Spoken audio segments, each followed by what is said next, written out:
Sabi niya sa Bible, do not forsake to assemble together. No? Do not forget the assembling together as some has forgotten, sabi niya. No? Eh, hindi naman magandang kalimutan natin ang Sunday talaga. No? Kahit na anong okasyon, ang naisasabay sa linggo, ano yung okasyon ng paglilingkod natin sa Panginoon, ang pinakamahalaga palagi. No, dapat isipin natin yun. No, there was a time nung nagtatrabaho pa ako sa EPSA noon, nung naging Christian na ako, or before ako naging Christian, lagi ako pinagtatrabaho ng Sunday. Siyempre gusto ko dahil double pay yun, or merong may premium, may dagdag. Kung di 1.5, double pay yun. So gusto ko. Pero nung naging Christian ako, siyempre natutunan kong mahalaga yung Sunday para sa Panginoon, dapat mahalaga rin sa akin. So kahit anong sabihin na nila sa akin noon, dumating ako doon sa point na kahit tanggalin na ako, basta hindi ako magtatrabaho ng Sunday. O hindi ko naman sinasabing ganun dapat ang lahat ng commitment natin, pero ako dumating ako sa ganun na commitment. And in-honor naman ng Panginoon, hindi naman ako tinanggal. Sa halip, tinarangalan pa ako, binigyan pa ako ng recognition na maganda yung ginagawa mo kasi nagano ka ng Bible study sa EPSA noon. And in-honor ng Panginoon. So, natutunan ko yun hanggang ngayon. Basta't wala namang talagang, or ibig sabihin, basta't kaya natin pumunta ng linggo, dapat nag-assemble tayo with other believers. Amen po ba? Amen. Amen.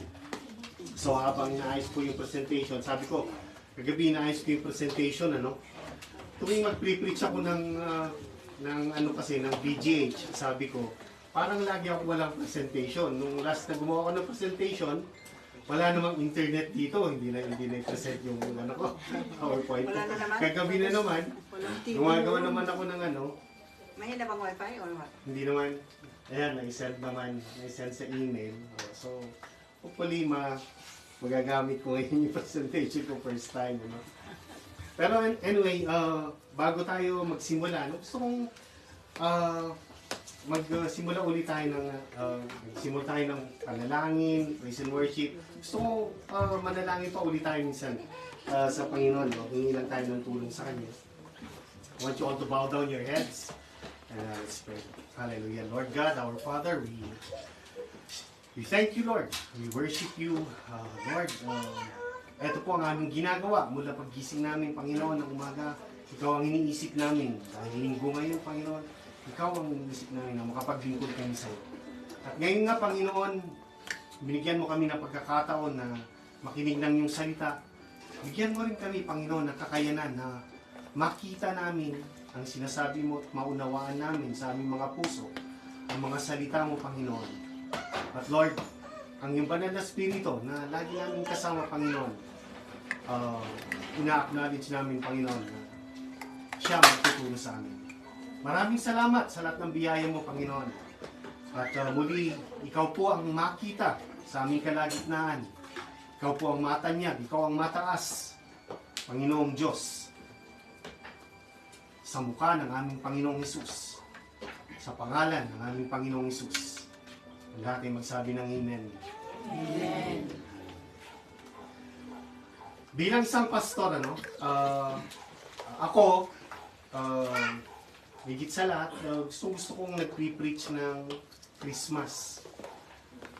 Although, kasi nga, pag Christmas, dapat talaga si Jesus lang talaga ang pinipreach natin. Although, lagi naman dapat si Jesus lang talaga ang pinipreach natin. Pero specifically, pag Christmas kasi, sabi nga natin, the message of Christmas is Jesus. Amen? Amen. So, as a pastor, gusto ko talagang ipamahagi sa inyo ang tungkol sa ating Panginoong Hesus. At gusto ko sa umagang ito, gusto kong pag-usapan natin ang isa sa pinakamagandang pangalan ng Panginoong Hesus. Maraming magandang pangalan ng Panginoong Hesus, which describes His character. Yung kanyang being, yung kanyang pagka-Diyos. Pero ito yung isang pinakamagandang pangalan na binigay sa Kanya sa atin ng Diyos. Ano? Binigay na pangalan sa atin, pangalan ng ating Panginoong Jesus. At ang pangalan na yan ay ang pangalan na Emmanuel. Ano? Gusto kong buksan natin sa Matthew chapter 1 verse 23. Gusto kong basahin natin sabay-sabay muna itong unang talata natin ito from English to Tagalog. Okay, 1, 2, 3. Basahin natin. Behold, the virgin shall be with child, and shall bring forth a son, and they shall call his name Emmanuel, which being interpreted is God with us. Tagalog. Narito, ang dalagay magdadalang tao at manganganak ng isang lalaki. At ang pangalang itatawag nila sa kanya ay Emmanuel, na kung liliwanagin ay sumasa atin ang Diyos. Sumasa atin ang Diyos. Naintindihan ba ibig sabihin nun? Ha? God is with us. Napakagandang pangalan. That God is with us. Emmanuel. Isipin natin na maigi, anong ibig niyang sabihin that God is with us? Bago ipanganak ang ating Panginoong Hesus, 700 years ago, bago siya ipanganak, actually, ito, kinote ni Isaiah. Go to the next verse. Kinote ni Isaiah in Isaiah chapter 7, verse 14. Kung saan sinasabi niya, therefore the Lord Himself shall give you a sign. Behold, a virgin shall conceive and bear a son, and they shall call his name Emmanuel. Ang Panginoon nga ay magbibigay sa inyo ng tanda, sa sign. Nung time na ito, it was a sign to King Ahaz, na nag-rely siya sa strength ng ibang nations instead of relying unto God. Pero sabi ng Panginoon sa kanya, dahil nag-rely ka sa lakas ng ibang bansa, the Lord is going to give you a sign. Bibigyan ka ng isang tanda. Ang isang dalaga ay maglilihi or magdadalang tao at manganganak ng isang lalaki at tatawagin ang kanyang pangalang Emmanuel. And Matthew quoted this, kinote ni Matthew ito sa New Testament at sinabi niya ang ibig sabihin ng salitang Emmanuel ay God is with us.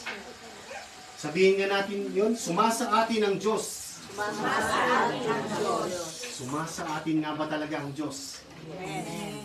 Naiintindihan ba natin ibig sabihin ng God is with us? Totoo kaya na ang Diyos ay nagkatawang tao, bumaba mula sa langit at nakisalamuha sa ating mga tao bilang isang tao, hindi bilang isang Diyos? Yan actually ang ibig sabihin ng God is with us. Pinakita ng Diyos ang buong pagmamahal niya sa sanlibutan at iniwan niya ang kanyang trono sa langit. Isinugo ng makapangyarihang Diyos, the Almighty God. Isinugo niya ang kanyang bugtong na anak. Nagkatawang tao.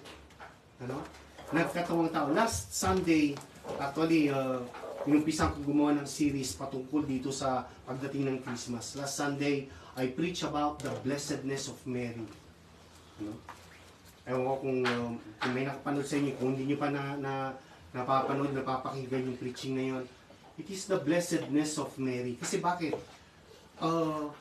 Sa ating mga Kristiyano, dahil yung ibang unbelievers, sobrang pagkakilala nila kay Mary, na nananalangin nila sa Kanya, gumagawa sila ng ribulto patungkol sa Kanya, at nagdadasal sila.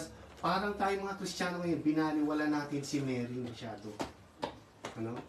So, yung iba, sobrang tingin nila kay Mary, tayo naman, mga Kristiyano, kung minsan, binaliwala na natin yung blessedness ni Mary. Pero alam niyo ba na nung sinugo ng Diyos ang kanyang bugtong na anak, gumamit siya ng isang batang dalaga. Bata si Mary, actually, according to scholars, nasa edad na 13 years old hanggang, sabihin natin, 15 years old lang siya. Pero kapag binasa niyo yung mga salita niya doon sa Book of Luke, kung paano binanggit niya ang patungkol sa Diyos, hindi lang siya basta dalaga. Dalaga siya na kilala niya ang patungkol sa Diyos. Kilala niya ang characteristics ng Panginoong Diyos. 13 years old. Sino sa inyo ang mga 13 years old na talaga masasabi niyo kilala talaga natin ang Diyos? Kilala niyo ang Diyos. Or teenagers na talagang kilala ang Diyos. Karamihan nga sa mga teenagers ngayon, mas kilala nila ang mga Koreano. Ha? Mas alam nila yung mga artista mga Koreano ay mas kilala nila eh. Kasi kung panonoorin mo nga naman yung mga pelikula ng mga Koreano, mas malayong maganda na sa mga pelikulang Pilipino. Pero sinasabi ko, mas mahalaga bang kilala natin ang isang tao kaysa makilala natin yung tunay na Panginoong Diyos? Sabi ng Panginoon, tatawagin siyang Emmanuel. Nang ibig sabihin ay God with us. Ang Diyos ay sumasa atin.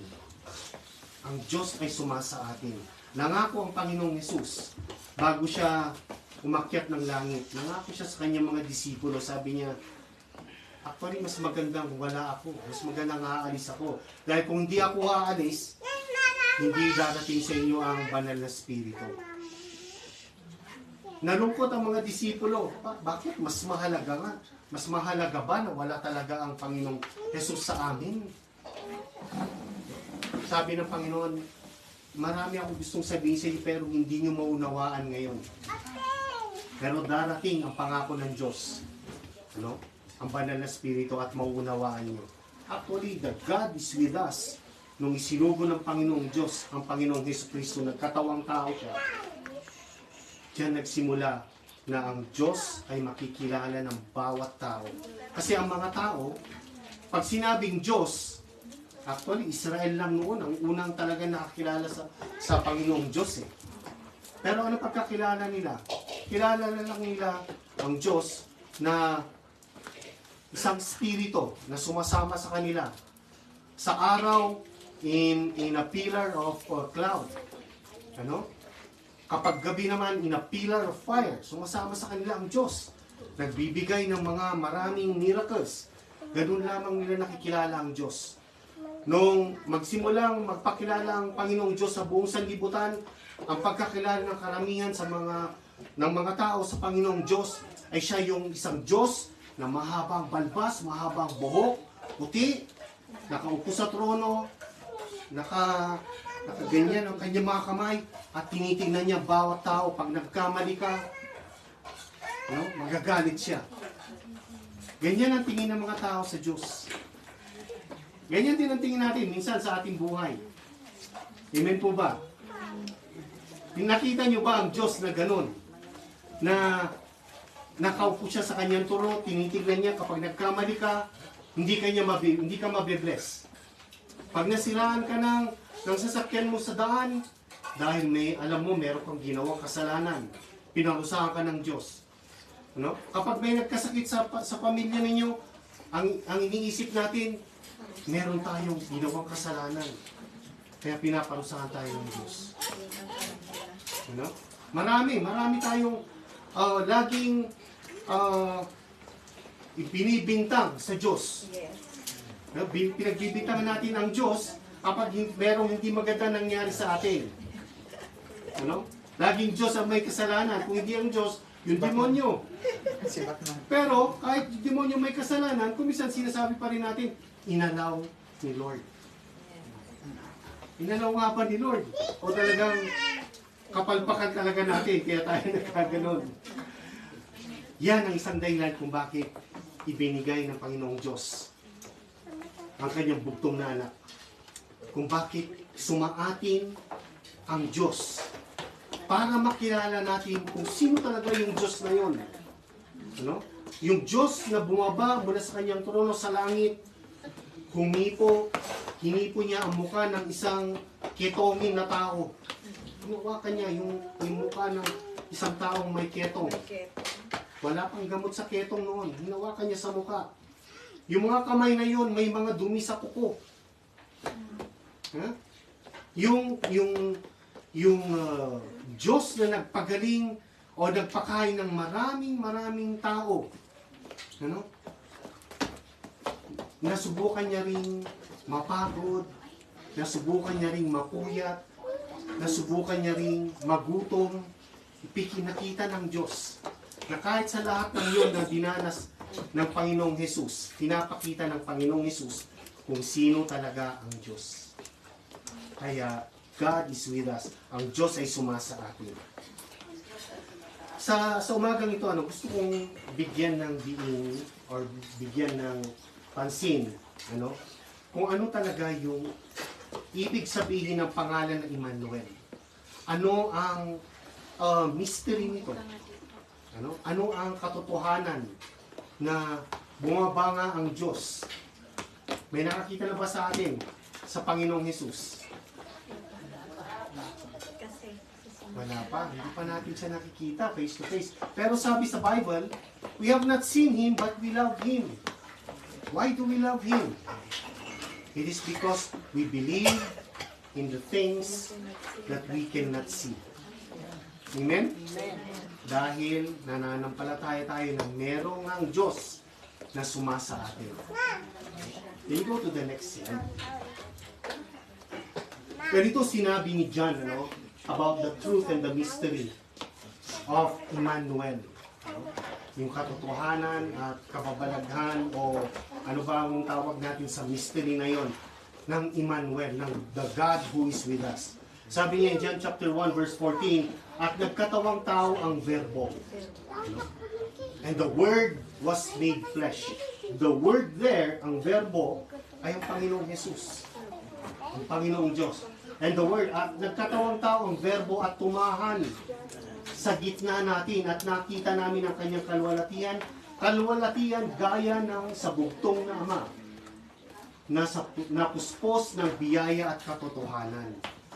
Sabi niya, and the Word was made flesh and dwelt among us. Nanirahan sa ating kalagitnaan. Alam niyo yung dwelt na na word in the English. Sabi niya, and He dwelt among us. Nanirahan siya sa ating kalagitnaan.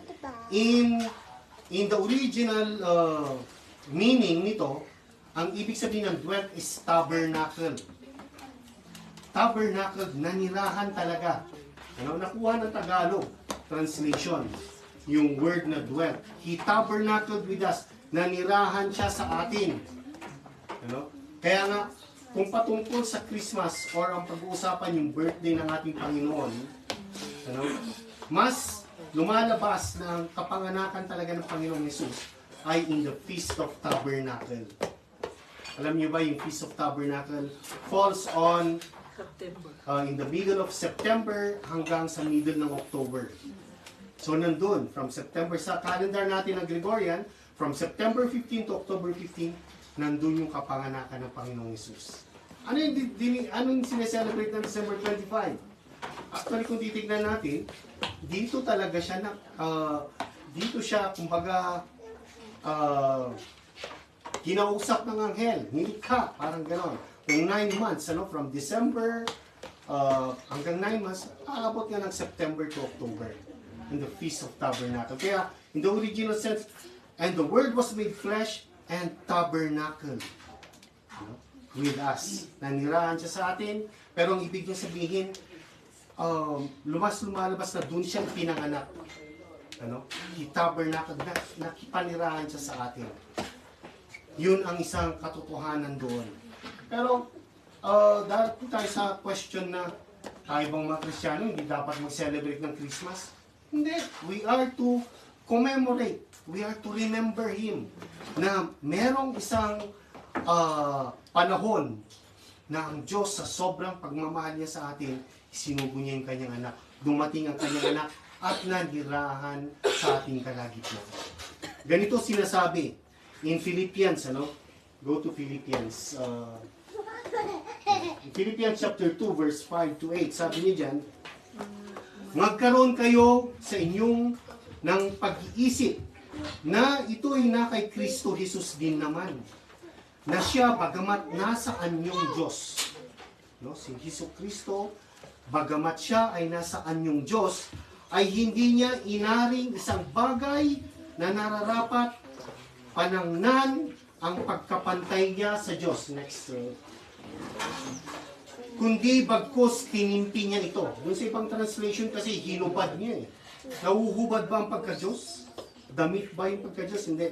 Kaya sabi ko, kung titignan natin ng maigi, mas magandang i-translate yun na tinimpi niya ang kanyang pagka-Diyos. Pagamat na siya ay nasa anyong Diyos, kanyang tinimpi ang kanyang pagka-Diyos.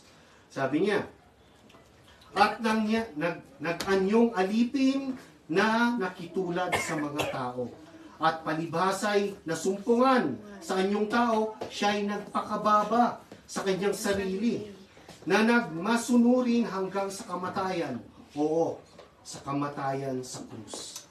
Kahit siya ay nasa anyong Diyos, tinimpi niya kanyang pagka-Diyos. Kaya nga dahil kong sinasabi, yung mga miracles ng Panginoon, yung lahat ng ginawa niya, dito, nung nandito siya sa lupa, ginawa niya yun hindi bilang isang Diyos. Sabi ng iba, naglakad siya sa tubig. Kasi Diyos siya eh. Hindi. Nung nandito ang Panginoong Jesus, siya ay tao talaga. Kaya, ang pagkakalam, katulad ng mga maraming ibang denominations, ibang denominations sabi nila, hindi, tao lang si Kristo. Hindi nila nabasa ito. Na tinimpi niya ang kanyang pagka-Diyos. Siya ay nasa anyong Diyos. Tinimpi niya ang kanyang pagka-Diyos. Yung virgin birth, we call it the virgin birth. Bakit virgin birth? Kasi hindi naman nagsiping si Joseph at saka si Mary nung ipagbuntis niya si Jesus eh. Kaya it was a virgin birth. Napakaganda nung pagkakabanggit dun sa text natin ngayon na Matthew chapter 1 verse 23. Bago sinabi yon ni Matthew, sinabi na naginip si Joseph. Ano yung panaginip niya? Huwag kang matakot na kunin si Mary bilang iyong asawa dahil ang kanyang pinagdadalang tao ay mula sa Diyos. Mula sa banal na spirito. O sa virgin birth. At ang sinabi dun sa Luke, Joseph did not have marital tawag dito, wala relation, marital relation with Mary until Jesus was born. So hindi siya nanatiling virgin. Kay Jesus may virgin birth, pero pagkatapos ni Mary, nagkaroon ng mga kapatid si Jesus eh. So Mary is not eternal virgin, nasabi ng iba. Sabi ng ibang denomination. Hindi po. Ginamit siya ng Panginoon para kay Jesus bilang virgin birth. Pero pagkatapos nun, nagkaroon siya ng pakikipagtalik sa kanyang asawang si Joseph. Amen? Naintindihan ba natin yun? Pero sinasabi dito, kahit siya ay Diyos, eto nga yung isang miracle dyan dun sa Emmanuel na yan, kaya God is with us, kasi pinagsama ng Diyos sa katawan ng isang tao, katawan ng ating Panginoong Jesus, ang anyong tao at anyong Diyos. Pero sa pamamagitan nun, nakilala natin sa pamamagitan ng Panginoong Jesus, ang Panginoong Diyos. Ang Diyos na makapangyarihan sa lahat. Ganito sinasabi ni Paul in Galatians chapter 4 verse 4. Sabi niya, datapwat nang dumating ang kapanahunan ay sinugo ng Diyos ang kanyang anak na ipinanganak ng isang babae at ipinanganak sa ilalim ng kautusan. When the fullness of time was come, God sent forth His Son, made of a woman, made under the law. He was born of a woman. Ito yung isang tinitignan natin sa mga dekorasyon natin sa Christmas. Yung Belen. Nakikita natin na nanganak si Mary, nandun si Mary, nasa sabsaban, sabi nila sabsaban, ng mga tupa ang baby Jesus. Tapos ang mga unang bisita niya, yung mga pastor. Tapos dun sa Belen natin, nandun sa sumusunod na mga bisita niya, yung mga hari. 3 hari lang daw. Hindi lang 3 hari yun. Maraming hari yun. The kings of the east. Sabi niya doon. Yun yung mga Belen natin. Pero nakikita natin yung kagandahan.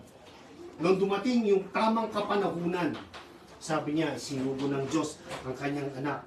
Ipinanganak ng isang babae. In 1 Timothy chapter 3 verse 16, sabi niya, at walang pagtatalo dakila ang hiwaga ng kabanalan, yaong nahayag sa laman. Nahayag sa laman. Without controversy, great is the mystery of godliness. God was manifest in the flesh. God was manifest in the flesh. Yaong nahayag sa laman. Ang Panginoong Hesus ay nahayag sa laman. Binibigyan ko ng diin ito, na yung Diyos na makapangyarihan sa lahat, nilimitahan niya ang kanyang sarili nung ipinanganak siya ng isang babae. Bilang isang baby. Naintindihan niyo ba kung anong characteristics ng isang baby? Limitado yan. Hindi niya alam ang ginagawa niya. Dumaan ang Panginoong Diyos sa pamamagitan ng isang baby. Hindi niya alam ang ginagawa niya. Yung nagpapakain ng buong sanlibutan, natuto siyang mabusog sa kanyang ina, sa isang babae. Nilimitan niya ang sarili niya na hindi siya marunong tumae o umihi na mag-isa. Kumain na mag-isa. Lumaki siya. Bilang isang normal na tao. Hindi ibig sabihin, hindi totoo yung mga, ewan ko narinig nyo na yung mga kwento na noon daw umalis si Jesus, nung 12 years old siya, umalis sila sa Israel, nanirahan sa India, at natuto siya ng magic. Okay? Ang unang miracle niya raw ay yung namatay na ibon, binuhay niya. Hindi po totoo yun. Kaya nakalagay sa Bible, the first miracle is what? Wedding and camp. Turning the water into into wine. Yan ang first miracle sa Bible. Huwag tayo maniniwala na sinasabi na sa India siya natuto ng magic. Pero yung sinasabi ko, yung Diyos na makapangyarihan sa lahat, nasubukan niyang mapagod, nasubukan niyang magutom, nasubukan niyang masaktan, nasubukan niya yung lahat na nararamdaman natin, nararanasan natin. Kaya ang sabi sa Bible, He grew up in wisdom and stature. Lumaki siya, habang lumalaki siya, natututo siya. Natututo siya. Bilang isang tao, hindi naman niya alam ang lahat Bilang isang tao. Pero dahil nananampalataya siya, na nasa kanya ang banal na spirito, nasa kanya ang Diyos, pinakita niya sa atin paano. Ano talaga ang characteristics ng Diyos. Sabi ng mga disipulo sa kanya, nung malapit niya siyang ipako sa krus, sabi niya, Lord, pakita mo sa amin ang Ama, sapat na sa amin yun. Kasabi ng Panginoong Hesus, ang tagal na natin magkasama, Thomas, hindi mo pa rin ako nakikilala. Pag nakita mo ako, nakita mo na ang Ama. Anong ibig niyang sabihin doon? Pinapakita ng Panginoong Hesus na sa kanyang pagkakatawang tao, pinapakilala niya kung sino ang Diyos. Amen. Intindihan man natin yun. Ang Panginoong Hesus, siya, kinatawan niya talaga ang lahat. Sabi niya, in Him dwells all the fullness of God, of the Godhead, bodily. Nasa kanya yung Trinity. The Father, the Son, and the Holy Ghost, nasa kanya lahat yun. In bodily form. Pagkakatawang tao. Pero nung nandito siya sa lupa, hindi niya ginamit yung pagka-Diyos na yun, tinimpi niya. Yung pinagdidinan ko, tinimpi niya yun. Kaya, magiging unfair kasi sa atin kapag sinabi ng Diyos, lahat ng ginawa ko, kaya nyo rin gawin. Kung ginawa niya yung mga yon bilang isang Diyos, magiging unfair sa atin dahil hindi tayo Diyos. Pero ginawa niya ang lahat ng yun bilang isang tao. Kaya kaya niyang sabihin sa atin, lahat ng ginawa ko, kaya niyo rin gawin. And greater things than this shall you do, because I go unto my Father. Naniniwala ba tayo doon? Nananampalataya ba tayo doon? Amen. Nagagawa ba natin ipamahagi ang Panginoong Hesus sa ibang tao? Amen. Hindi na rin ano? Sabi ng Panginoong Hesus, lahat ng ginawa ko, kaya niyo rin gawin. Pinakilala niya ang Ama eh. Kaya ba natin ipakilala ang Panginoong Hesus? Eto kapanahonan natin ngayon. Ito yung tamang-tamang pagkakataon para ipakilala natin ang Panginoong Hesus sa mga mahal natin sa buhay na hindi pa nakikilala ang Panginoong Hesus. Ito yung panahon na kung saan nire-reflect natin, sino ba talaga si Emmanuel? Hindi yung kapitbahay yung Emmanuel, ha? Sino talaga yung Diyos na nagkatawang tao? Yung sinasabing Diyos na sumasa atin. Etong panahon natin ng Paskong ito, na mamayang gabi, yung halos buong sanlibutan, talagang we will be celebrating the birthday. Naalala ko, birthday, ganyan din ang paniniwala ko noon eh. Nung bago ako ma-born again. After ng earthquake, July 1990, ang earthquake. December, naninigarilyo ako doon sa kusina namin. Doon sa pintuan ng kusina namin. Sabi ko, tinignan ko yung sigarilyo ko. Sabi ko, Lord, magbe-birthday ka naman tong December. Regalo ko na sa iyo lahat ng bisyo ko. Hindi lang paninigarilyo ang bisyo ko noon. Ano? Lahat na maalalaman yung bisyo ng isang tao, nasa akin noon. Ilang beses kong sinubok alisin ang paninigarilyo. Naalis ko siguro, pinakamatagal na siguro yung 2 linggo. Babalik na naman. Hindi ko kayang alisin. Yung mga nakasubok sa inyo manigarilyo, alam nyo yun. Hindi basta-basta madaling tanggalin ang paninigarilyo. Pero nung time na yun, tinignan ko yung sigarilyo ko. Sabi ko, Lord, mag-birthday ka naman. Regalo ko na sa iyo lahat ng bisyo ko. Kinaumagahan nun, hindi na ako nanigarilyo. Lahat ng bisyo ko nawala. Nang wala akong effort na ginamit. Basta ayaw ko na lang. Wala na akong gana. Wala na akong ganang uminom, wala na akong ganang mag-drugs. Lahat, wala na, naalis. Nirigalo ko. Dahil ang pagkakilala ko, ang pagkakaalam ko, birthday nga ng Panginoong Hesus. Pero in-honor pa rin ng Panginoon eh. Yung commitment kong yun, sabi ko, regalo ko sa'yo. Yeah? Regalo ko sa'yo. Pero bilang isang tao, kumisan, para tayong yoyo eh. Binabawi natin yung binigay na natin. Dumating ako doon sa point, binawi ko pa uli yung paninigarilyo ko eh. Lord, marami akong iniisip eh. Bawiin ko nga. Pero pinapakita ng Diyos na kahit na gano'n, na meron tayong mga pagkukulang. Nung sumaatin ang Diyos, tinanggap natin siya, actually hindi na siya umalis sa atin. Walang pagkakamali na nagawa tayo na lalayasan tayo ng Diyos. Natatalikuran tayo ng Panginoong Diyos na sumasa atin. Wala na po. Kung talagang binigay mo yung buong commitment mo sa Panginoon, yung buhay mo sa Panginoon, walang pagkakamali, walang pagkakasala na magagawa mo, natatalikod siya sa iyo. At sasabihin niya, ayaw na kita. Hindi mo ako sinusunod. Tayo, pwede pang ganon. Ilang beses ka na nag-sorry sa akin. Taon-taon na lang, nagsusorry ka sa akin. Ayoko na, nagsawa na ako. Forever. Ayoko na, hiwalay na tayo. Pero ang Diyos, hindi. Talagang, kahit na anong pagkakasala na gawa natin, meron siyang, hindi siya tatalikod sa atin. Amen? Ano ba ang kahalagahan talaga ng merong Diyos na sumasa atin? Sean, tignan mo nga yung next na ano natin. Ang kahalagahan ng ang kahulugan at kahalagahan ng meron Diyos na sumasa atin. Una, makakayanan natin ang lahat ng pagsubok ng buhay. Dahil kung alam natin na merong Diyos na sumasa atin, makakayanan natin ang lahat ng pagsubok sa buhay. Dapat yan, nasa puso natin yan. Ano? Dahil merong Diyos na sumasa atin, meron tayong kasamang Diyos palagi.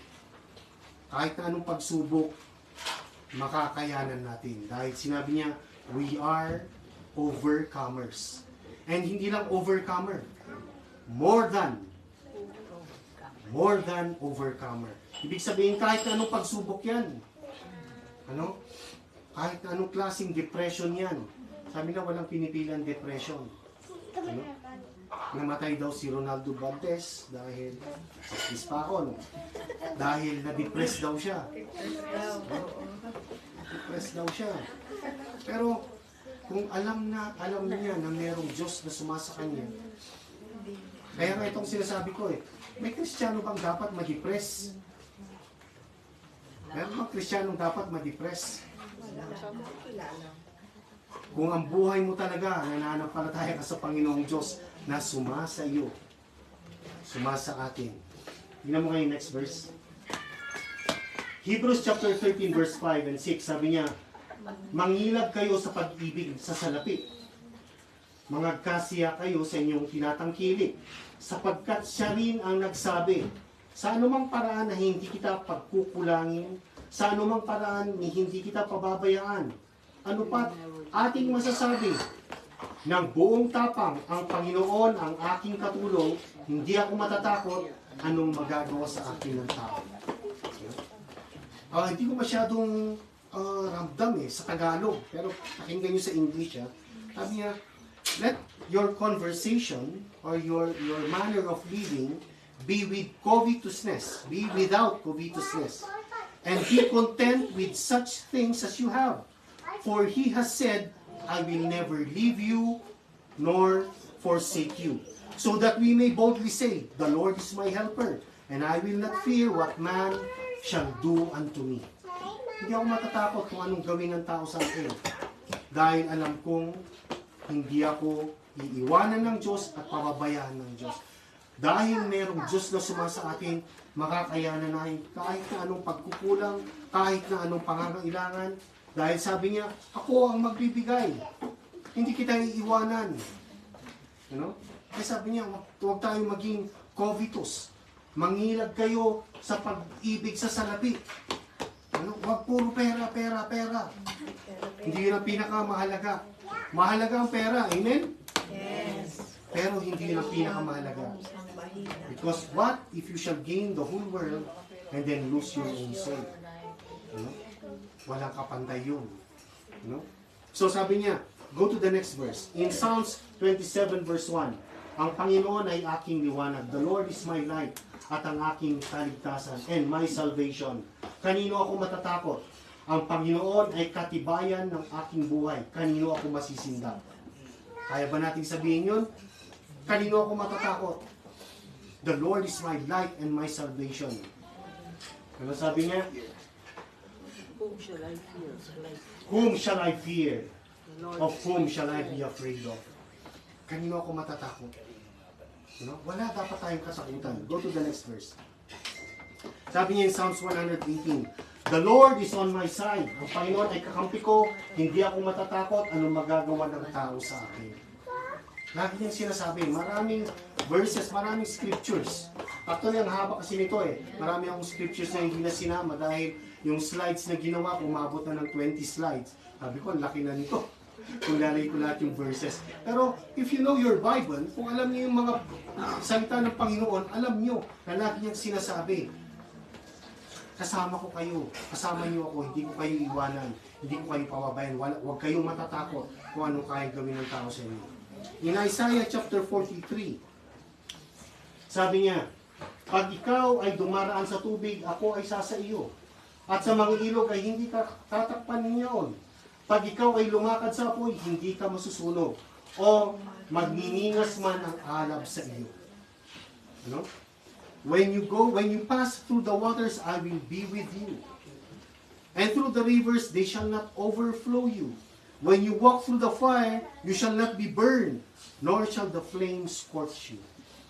Isang pagpapatunay na ang Diyos ay sumasa atin. salita ng Panginoon mismo. Sinasabi niya from the Old Testament hanggang sa New Testament, I will never leave. Amen? Second, bakit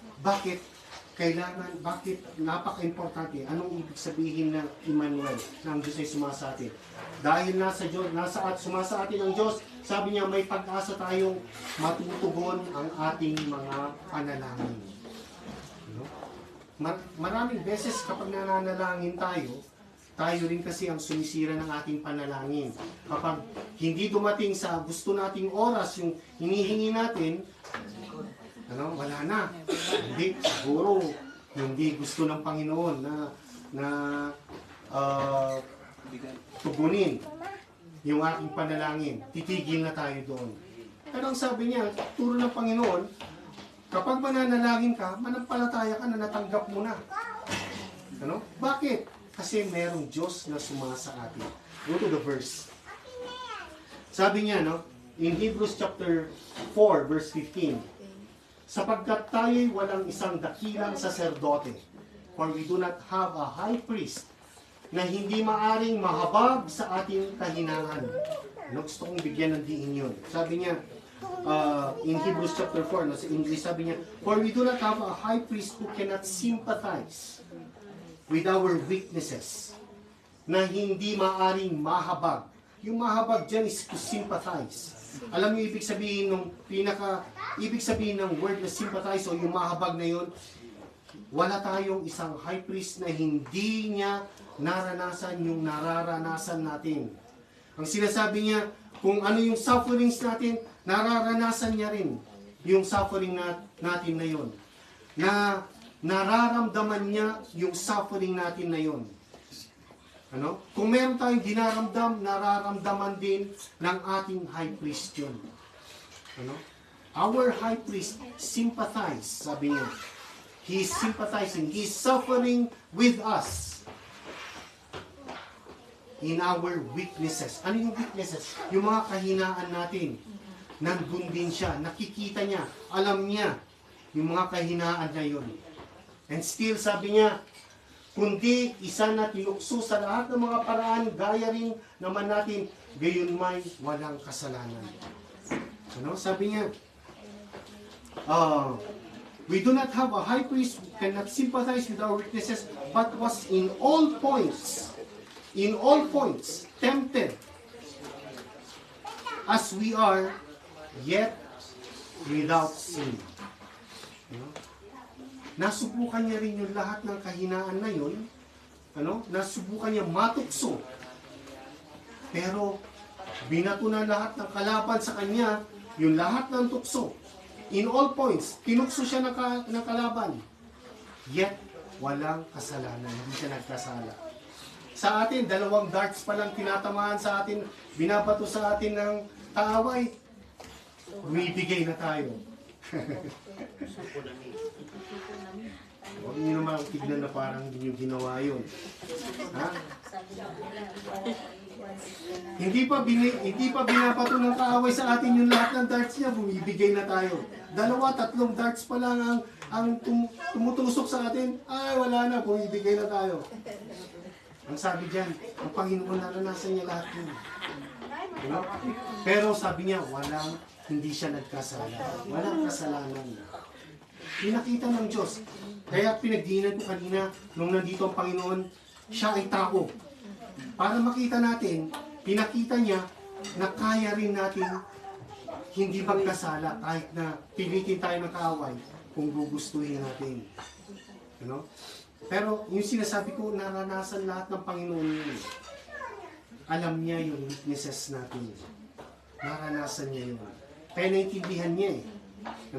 Pero hindi naman yung pagkakaalam natin na naintindihan niya yung kahinaan natin, kaya bibigay na lamang tayo ng bibigay sa ating kahinaan. Hindi, ang sabi niya, you are an overcomer.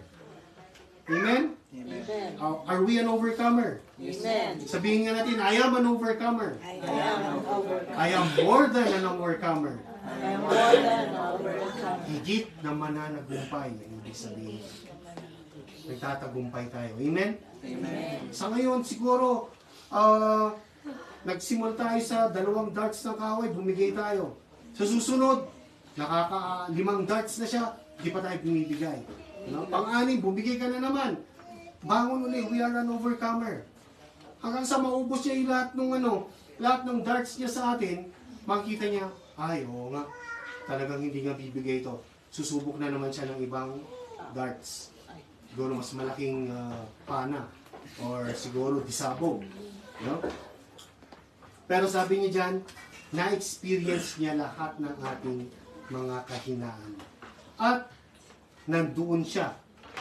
Nararamdaman niya kung ano yung nararamdaman natin. Amen? Yan ang isang kagandahan na meron tayong isang high priest na nararanasan niya yung lahat ng nararanasan natin. Sabi niya dyan, lahat ng yun, pinakita niya na meron tayong kaagapay dahil siya ay Diyos na sumasa atin. Go to the next verse. In verse 16, sabi niya, magsilapit nga tayong may pagkakatiwala sa luklukan ng biyaya. Let us come before the throne of grace upang tayo'y magsipagtamo ng awa at magkasumpong ng biyaya upang tumulong sa atin sa panahon.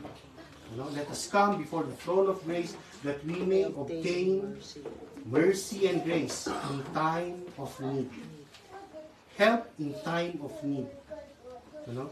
So, sabi ko kanina, dahil may Diyos na sumasa atin, meron tayong katiyakan na yung panalangin natin matutugon.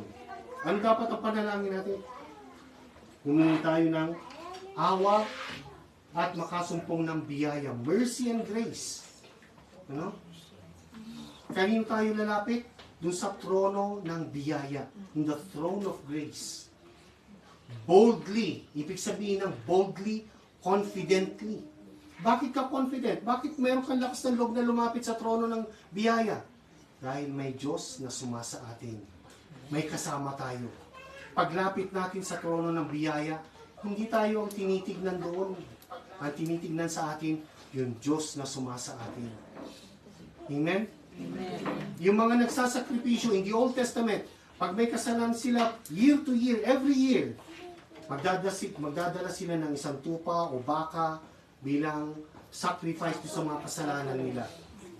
Hindi naman yung nagkasala, hindi yung nagdala ng baka o tupa ang titignan ng priest ng saserdote. Ang titignan niya, yung in-offer niya. Yung in-offer niya ba without blemish? Wala bang kapansanan? Yun ang tinitignan nila. Yung offering sa atin, walang kapansanan. Siya yung Diyos na sumasa atin. So we can come before the throne of grace boldly, sabi niya. Boldly. Paano ba tayo lumapit sa Diyos? May confidence ba tayo? Or general lamang yung pananalangin natin sa Diyos na, Lord, bless me and make me an overcomer in everything. Ganun nga ba? Hindi, ang sinasabi niya, come to the throne of grace boldly. Ibig sabihin doon, sabihin niyo ang lahat. Sabihin natin ang lahat. Alam niyo, pag tinignan niyo paano ginawa ni David yung mga psalms, yung mga awit niya, tignan niyo, bago naging awit yun, yung mga unang talata niya, kini-question niya ang Diyos. Sinasabi niya sa Diyos, ano yung nasa puso niya. Hindi nakakahiyang magsabi sa Diyos kung ano yung dapat mong sabihin. Dahil nandyan siya. Amen? Amen. We can come to Him boldly. At ano yung sabihin natin pag nandun sa lahat na pwede natin sabihin, kausapin natin siya. Boldly, confidently, and that we may obtain mercy and grace. Awa at biyaya. Kailan? In time of need. Kapag kailangan natin, sa panahon na kailangan natin, matatanggap natin ang lahat ng yun. Yung pangatlo, go to the third one. Dahil merong Diyos na sumasa atin, makakayanan natin ang lahat ng pagsubok sa gawain ng Panginoon. Alam niyo, ibig ko sabihin dito, ang ministry po hindi madali. Ang ministry po hindi madali. Kung kayo na naging Kristiyano na matagal na, alam niyo na hindi madali ang mag-share ng Panginoon, na magkaroon ka ng boldness, na magkaroon ka ng tamis ng dila na magsalita. Bilang sa amin, bilang mga pastor, sasabihin ko sa inyo, hindi madali ang ministry. Akala ko noon madali, sabi ko, ang ministry na binigay sa akin ng Panginoon, you go and prepare your family. Uy, sabi ko, pamilya ko, ang dami ng Christian sa family ko, ang dami ng nag-church sa family ko. Tuwan-tuwa ako. Pero nag-start na ako yung ministry sa family ko, nabasa ko, sabi ng Panginoon, a prophet has no honor but in his family. Ang lahat ng propeta, pinaparangalan yan. Pwera lang ng kanyang pamilya, pwera lang ng kanyang sambahayan, pwera lang ng kanyang bayan. At nasubukan ng Panginoong Hesus yan. Sabi niya, hindi siya makagawa ng mga miracles sa kanyang lugar. Bakit? Hindi sila naniniwala sa kanya. So sabi ko sa inyo, hindi pala madali ang ministry. Pero alam nyo, dahil merong Diyos na sumasa atin, mapapadali ang ministry. Hindi ko na nilagay yung mga ibang verses dyan, pero nung si Moses, sabi ng Diyos kay Moses, pumunta ka, iligtas mo ang Israel sa Egypt. Anong sabi ni Moses? Lord, di ako magaling magsalita eh. Sabi ng Panginoon sa kanya in Exodus chapter 4 verse 12, now therefore go, Moses, and I will be with your mouth, and teach you what you shall say. Yumaon ka, Moses, ako isa sa iyong bibig. Hindi pa napakagandang sasa iyo bibig ang Diyos? Yung sasabihin mo, lahat na sasabihin mo, galing talaga sa Kanya. Napakaganda, di ba? Ganon si Moses. Sabi ng Panginoon kay Moses, pumunta ka. Sino pang gumawa ng dila? Sabi niya kay Moses eh. Hindi ako magaling magsalita. Biruin mo, lumaki siya sa Egypt. Ang gagaling ng mga tao sa Egypt. Yung pangapanahon na yun, sasabihin niya sa Diyos, hindi ako magaling magsalita. I am not eloquent. Kaya sabi niya, hindi, sasama ako sa inyong bibig. Sa iyo ako. Sabi niya kay Joshua, in Joshua chapter 1 verse 9, hindi ba kita inutusan? Ikaw ay magpakalakas at magpakatapang na maputi. Huwag kang matakot na mga lupaypay, sapagkat ang Panginoon mong Diyos ay suma sa iyo saan ka man pumaroon. Sabi niya kay Joshua, do not be afraid. Do not be dismayed. Dahil I will be with you, because I will be with you. Pangako niya yun. Si Jeremiah, nung inutusan ng Panginoon si Jeremiah, sinabi ng Panginoon sa kanya, sabihin mo yung mga salita ko sa mga tao sa Israel, sabi niya. Pero sasabihin ko rin sa iyo na hindi sila maniniwala sa iyo. Sabi ng Panginoon sa kanya, hindi sila maniniwala sa iyo. Hindi ka nila pakikinggan. Pero ang pangako pa rin ng Panginoong Diyos sa kanya, in Jeremiah chapter 1 verse 8, sabi niya, huwag kang matakot dahil sa kanila sapagkat ako'y sumasa iyo upang iligtas kita, sabi ng Panginoon. Pirin mo, utusan ka ng Panginoon, sabi, pumunta ka doon sa bahay ng kapitbahay mong yan at sabihin mo na kailangan mag-repent na sila. Pero sabihin ko sa iyo, hindi sila maniniwala sa iyo. Sabihin ko sa iyo, itatakwil ka nila. Pupunta ka kaya? Pupunta kaya tayo? Hindi. Ayaw natin ng rejection eh. Pero sabi ng Panginoon kay Jeremiah, pumunta ka dahil ako'y sumasa iyo. Ang pangako niya sa atin, in Matthew chapter 28, go to the next verse, the last verse. Matthew chapter 28, verse 19 to 20. Ito yung pangako ng Diyos sa atin. Dahil dito'y magsiyaon kayo, at gawin ninyo ang mga alagad, ang lahat ng mga bansa, na sila'y inyong bautismuhan sa pangalan ng Ama at ng Anak at ng Espiritu Santo. Na ituro ninyo sa kanila na kanilang ganapin ang lahat ng mga bagay na inutos ko sa inyo. At narito, ako'y sumasa inyong palagi hanggang sa katapusan ng sanlibutan. Go into all the world and make disciples of all nations, of all men, baptizing them in the name of the Father and of the Son and of the Holy Spirit, teaching them to observe all things that I have commanded you.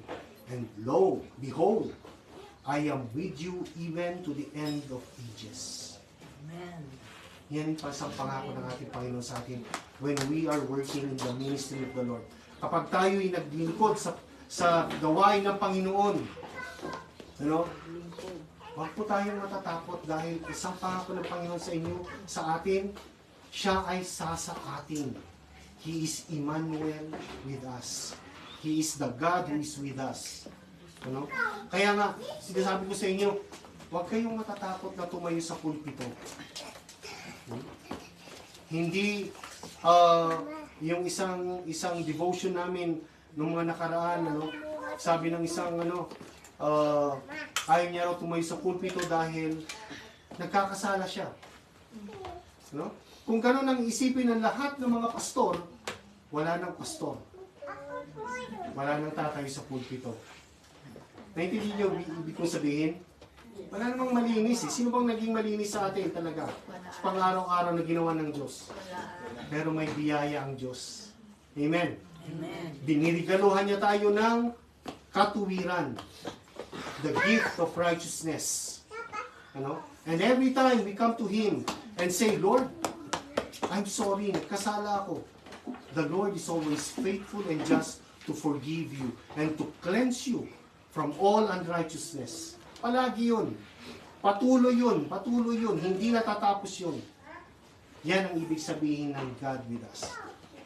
Etong panahon na ito, itong Paskong ito, gusto kong paunin natin hanggang next year ito, na merong Diyos na sumaatin. Merong Diyos na nagbigay sa atin ng biyaya na makasama natin siya. Yan ang mensahe ng Christmas.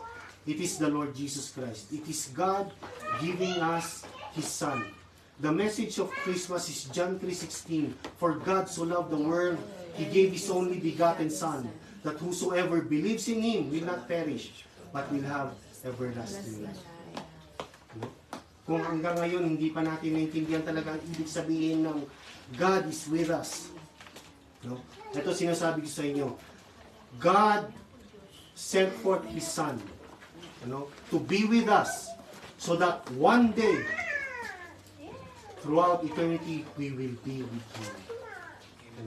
Binigay niya ang kanyang bugtong na anak na sumaatin ang Diyos upang balang isang araw, makasama rin natin ang Diyos ng panghabang panahon. Amen? Kung meron pa dito, ang hindi pa talaga nagtatalaga ng kanilang buong commitment, buong buhay nila, buong puso nila, natanggapin ng Panginoong Hesus, ito yung tamang pagkakataon na. Now is the time of salvation, sabi ng Panginoon. Bago tayo mag-celebrate, sana nga po, sa ating mga Kristiyano ngayon, when we celebrate Christmas later, yung mga Noche Buena, yung mga ganyan, pagkatapos ng kainan, sana wala nang inuman, ha? Coke. Tubig, soft drinks. Alisin na natin yun. Dahil merong Diyos na sumasa atin. Amen. Amen. Napakadaling sabihin kasi, naintindihan ng Diyos yan. Naintindihan nga talaga ng Diyos. Pero tulad sabi ko kanina, wag natin gamitin passage yan. Huwag natin gamitin passage yan. Kung alam niyo lamang kung ano yung mga sakripisyong dinanas. Sabi ko nga, yung Diyos, nilimitahan niya kanyang pagka-Diyos. Malaking sakripisyo yun na hindi niya gamitin. Naranasan niya nga umiyak eh. Amen? Naranasan niya umiyak dahil nahabag siya. Tayo ba? Naranasan ba natin umiyak doon sa ginawa ng Panginoon? Siguro naranasan nyo na rin na binabasa nyo isang storya ni, halimbawa yung story ni Joseph habang binabasa nyo naiiyak din kayo. Or habang binabasa nyo pinapako siya sa krus, naiiyak kayo habang binubunot yung kanyang balbas, sinasampal siya, naiiyak kayo. Maganda yun. Naranasan niya. Pero sana tuloy-tuloy na inaalala natin. Lalo na pag dumarating yung ganitong panahon ng Christmas, inaalala natin yung lahat ng ginawa ng Diyos sa atin. Sumaatin ng Diyos upang balang isang araw, tayo naman ay makapiling natin ang Diyos ng panghabang panahon. Amen? Tayo pong natin yumuko, tayo manalangin. Hallelujah. Panginoong Diyos na aming Ama, Panginoong Hesukristo na aming tagapagligtas, aming Panginoon, aming lahat sa lahat. Muli, Panginoon, maraming salamat na ikaw ay sumaamin, Panginoon. At nangako ka, Panginoon, na hindi mo na kami iwanan o kawabayaan o itatakwil. Sinabi mo sa iyong salita, Panginoong Diyos, na ang lahat ng lalapit sa iyo, kahit kailanman ay hindi mo sila itatakwil. Ngayon, Panginoon, ngayong kapanahunan na to, Panginoon, kung saan ang buong sanlibutan ay magsasalo-salo at magdiriwang, Panginoon, nang sinasabi nilang kapanganakan mo, kami nagdiriwang, Panginoon, dahil alam namin na ikaw ay nasa amin, sumasa amin ka. You are God who is with us, and you are the God who promised that you will never leave us nor forsake us. Lord, maging totoo itong mga salitang ito sa aming mga puso, sa aming mga buhay. Habang inaantay ka namin, Panginoon, lagi namin maisip ito at maalala, Panginoon, na ikaw, nilimitahan mo ang iyong pagka-Diyos nang ikaw ay bumabat ng katawang tao. Nilimitahan mo ang iyong sarili upang makasalamuha kami at ituro sa amin na maaari kaming mabuhay, Panginoon, ng higit sa isang mananagumpay sa lahat ng pagsubok dahil meron kaming kasamang Diyos. Ikaw, Panginoong Hesus, ang aming Emmanuel, ang aming kasamang Diyos. Tulungan mo kami, Panginoon, na ipamahagi ka rin sa iba, na malaman din nila, Panginoon, na ikaw din ay nasa kanila, Panginoon, na ikaw din ang Diyos na sumasa kanila rin, Panginoon. At Lord, higit sa lahat, ang aming mga mahal sa buhay, gusto rin namin, Panginoon, na makasalo rin namin sila sa buhay na walang hanggan na pinagkakaloob mo. Panginoon, tulungan mo kami maging handa palagi, Panginoon. Maging handa na laging tumayo sa aming pagkadapa, laging lumaban sa aming mga laban, Panginoon. At lagi namin isipin na meron kaming Diyos na higit pa sa mananagumpay na nagbibigay sa amin ng tagumpay. Walang iba kundi ikaw, Panginoong Hesus. Maraming salamat. Lord, we celebrate you today. And we celebrate you for the rest of our lives. You are our God, you are our Savior, you are our Lord, and you are our all in all. We love you, Lord, because you loved us first. We love you, Lord, also, Lord, because you have taught us how to love. Tinuruan mo kami, Panginoon. And so, Lord, again, we give to you, we lift up to you all the glory, all the honor, and all the praises. In your matchless, ang iyong pangalan na walang kaparehas, Panginoon, in your matchless and most precious name. Amen.